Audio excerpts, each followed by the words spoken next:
അമ്മനെ കുട്ടി കുളിച്ചു കഴിഞ്ഞോ? ഇല്ല, ഒന്നുകൂടെ കുളിക്കാൻ പോവാ. ഇതെന്ത് സ്വഭാവ? എന്ത് ചോദിച്ചാലും തർക്കൂത്തരേ പറയും. അമ്മനെ കുട്ടി സോപ്പുണ്ടോ? എന്റെ സോപ്പ് വെള്ളത്തിൽ വീണു പോയി, മുങ്ങിത്തപ്പി എടുത്തോ.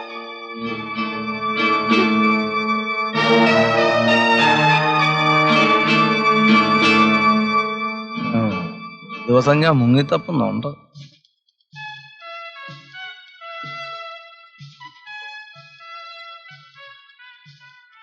അഞ്ചും 3 8, 8 3 11, 11 3. അയ്യോ, കണക്ക് തെറ്റി. ഈ പാട്ട് പെട്ടി തല്ലി പൊളിച്ചു കളയാൻ ഈ പഞ്ചായത്തിൽ ആരും ഇല്ലേ?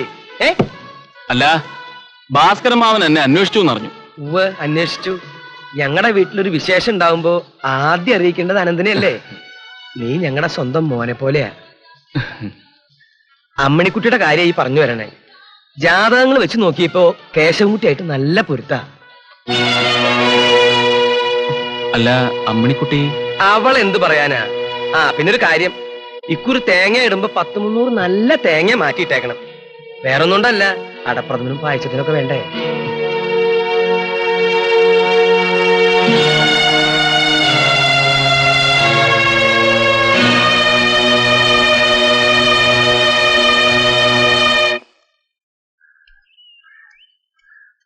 ഒന്ന് വേഗം എഴുന്നള്ളുണ്ടാ.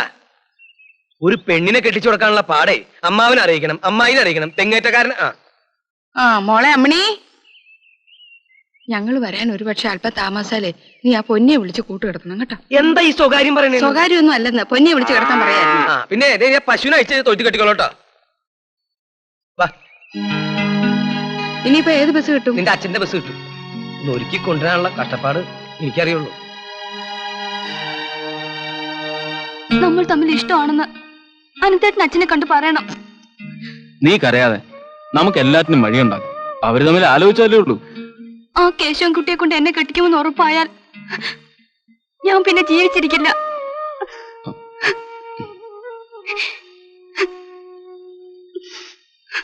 നേരെ ഒരുപാടായി. മാത്രമല്ല, നമ്മൾ രണ്ടാളും ഇവിടെ നിന്ന് ഇങ്ങനെ സംസാരിക്കുന്ന ആരും കാണണ്ട. അമ്മണിക്കുട്ടി വീട്ടിലേക്ക് പോയിക്കോളൂ. രാത്രി 11 മണിക്ക് നിന്റെ അച്ഛനും അമ്മയും ഉറങ്ങിയതിന് ശേഷം ഞാൻ വരും.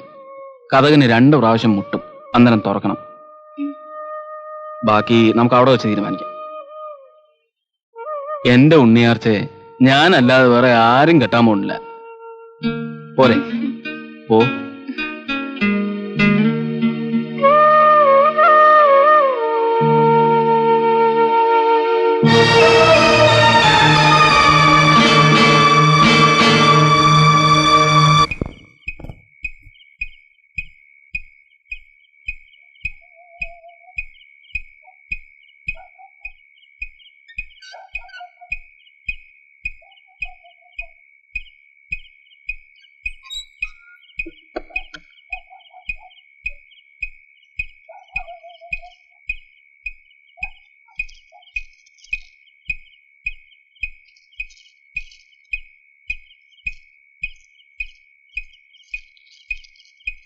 അനന്തകുഞ്ഞെ, എന്താ ശങ്കര?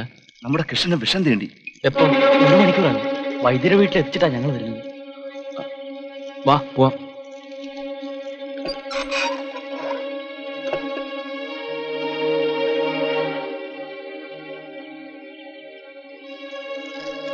ഇവൻ ഈ രാത്രിയിൽ എവിടെ പോവാ?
ഇപ്പൊ തലേ കയറും വൈദ്യരെ.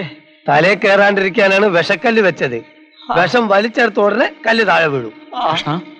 അനന്ത രാജവെമ്പാല കടിച്ചാണെന്നാണ് വൈദ്യര് പറയുന്നത്. അയ്യോ അയ്യോ, ഒന്നും സംസാരിക്കണ്ട.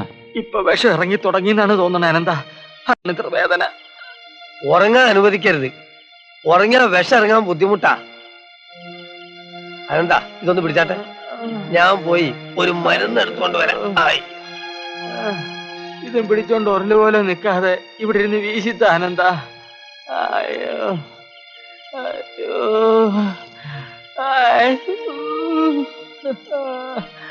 അയ്യോ, എനിക്ക് സഹിക്കാൻ വയ്യ.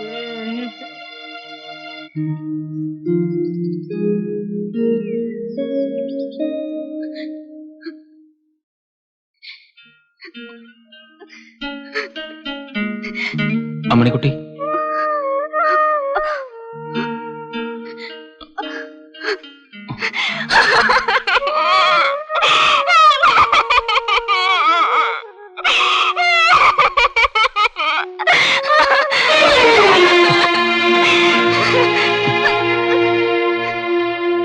കൃഷ്ണനെ കടിച്ചത് പാമ്പായിരിക്കില്ല, നീർക്കോലി ആയിരിക്കും. ശരിയാ, അതാ ഇന്ന് രാവിലെ കൃഷ്ണൻ ചേട്ടൻ വൈദ്യടുത്തൊന്ന് പോകുന്നത്. ഞാൻ ഇതുവരെ പറഞ്ഞില്ല എന്നേ ഉള്ളൂ. എന്തിനാ ഞാൻ എന്നെ തന്നെ വെറുതെ ഇങ്ങനെ പൊക്കി പറയണേ? പണ്ട് ഞാൻ കോട്ടയത്ത് ഗുസ്തിയും കഴിഞ്ഞ് രാത്രി മടങ്ങി വരുമ്പോ നമ്മുടെ ആ കൈതക്കാട് ജംഗ്ഷനിൽ വെച്ച് എന്തോ ഒന്നിന്റെ പുറത്ത് ഞാൻ ചവിട്ടി. ഞാൻ പിന്നെ കാലുയർത്താണ്ട് അമർത്തിയൊരു തേപ്പങ്ങോട്ട് തേച്ചു. തീപ്പെട്ടി ഉരച്ചു നോക്കുമ്പോ ഏതാണ്ട് അവിടുന്ന് തൊട്ട് ദിപിടം വരെ നീളം. വിശ്വസിക്കോ? ദീ കനം ഒരു മൂർക്കം പാമ്പ് ചത്തു മലന്നു. പറഞ്ഞാ വിശ്വസിക്കോ? ഇല്ല. വിശ്വസിക്കില്ലേ? എന്റെ മതി, നിന്റെ ചായ കുടി. അഹങ്കാരി എന്താ നീയൊക്കെ? നിന്നൊക്കെ എനിക്ക് വാസു ചേട്ടൻ ഉണ്ടായിരുന്നെങ്കിൽ ഇപ്പോ അറബി പാമ്പായിട്ട് കഥ കൂടി കേൾക്കാമായിരുന്നു. ഇതൊക്കെ തിന്നാൻ നിന്റെ ഒരു റൊക്കം കാശില്ല. അപ്പൊ അത്യാവശ്യം ഞാൻ പറഞ്ഞത് കേൾക്കേണ്ടി വരും. എനിക്കിടാ നീ. നിങ്ങൾക്ക് എന്തെങ്കിലും സംശയം ഉണ്ടാ? അല്ല ഉണ്ടെങ്കിൽ ചോദിച്ചോ. സംശയമില്ല. ഈ നാട്ടുകാരെ നന്നാക്കാൻ പറ്റുമെന്ന് ഞാനൊന്ന് നോക്കട്ടെ.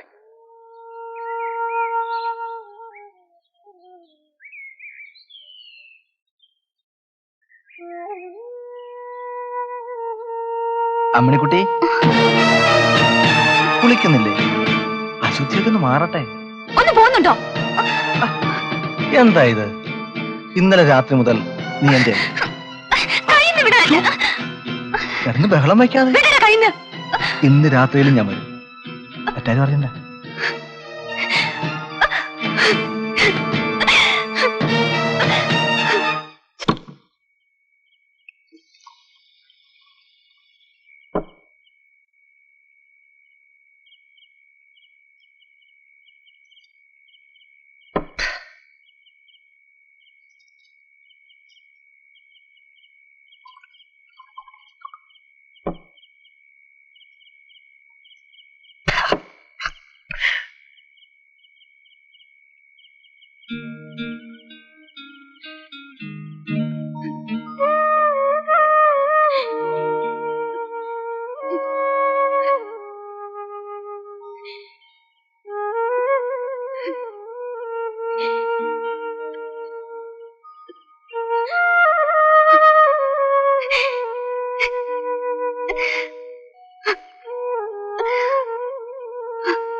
ഇവനെയാണല്ലോ ഇന്ന് ഞാൻ മിണ്ടാതിരിക്കാൻ. അനന്ത കേശവൻകുട്ടി ഈ പാതിരാത്രിക്ക് തമ്മി തല്ലിച്ചാവാൻ ഇവിടെ എന്താ ഉണ്ടായത്? എന്തുണ്ടായിരുന്നോ? പോയി മോളോട് ചോദിക്ക്. ഈശ്വര, 4-5 നാളായി ശ്രദ്ധിക്കുകയായിരുന്നു. ഇവൻ എന്ന് രാത്രിയിൽ തന്റെ മകളുടെ കൂടെ കിടന്നോണ്ടിരുന്നേ.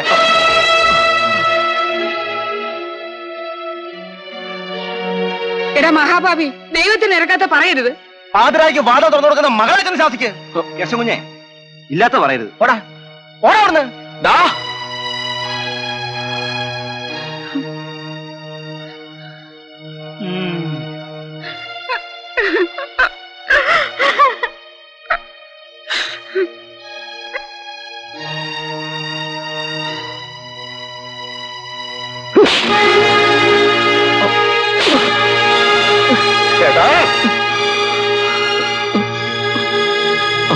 എന്നോട് ഇത് ചെയ്തല്ലോടാ. എനിക്ക് വയ്യ ഭവാൻ. എനിക്ക് പറയാനുള്ള ഒന്ന് കേക്ക്. ഇനി ഒന്നും പറയണ്ട. നോക്കി നിൽക്കാതെ തല്ലി കൊല്ലണവനെ.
ചേട്ടാ ചതിച്ചു.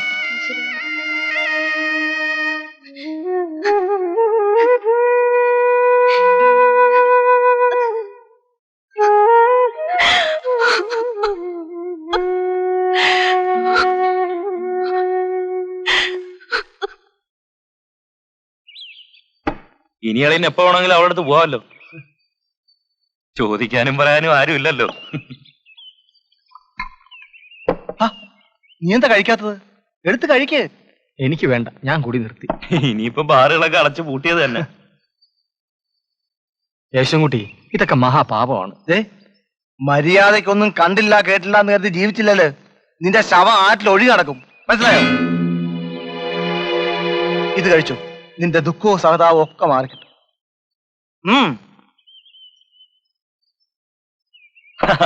കൃഷ്ണൻ നമ്മുടെ ആളല്ലേ?